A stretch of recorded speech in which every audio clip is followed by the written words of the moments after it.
ফরাদ বাইরে কি কাটতেছ? মধু মধু মুখে বলা লাগে না, কালা দেখলেই বোঝা যায়। কইতে নিয়ে আইছো এটা? নিয়ে আসছি নারায়ণগঞ্জ গাউসিয়া মার্কেট থেকে। তাই নাকি? এটা কি মধুর মতো স্বাদ? এটা মধুর মতন স্বাদ, একদম বালুর মতন দানা ধরে গেছে। তাই নাকি? এই সিজনে যত তরমুজ খাইছি, আজকের মতন মধু আমার মানে একটাও ভাগ্যে পড়েনি। আজকে যেমন কালার তেমনি মিষ্টি। যাক, ভালো হয়েছে। এবারে মধুটা তাহলে ভালোই লাগবে নাকি? ভালোই লাগবে। হুম হুম। সেই স্বাদ। বাদা খুব পায় খাওয়া।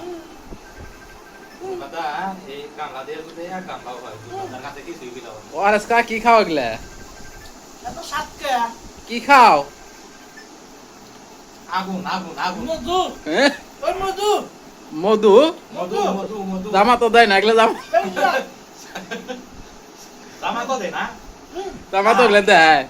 জামা তো মেতে বড় গামলা মেতে দে না মধু। সেই স্বাদ। জামাতের মতো।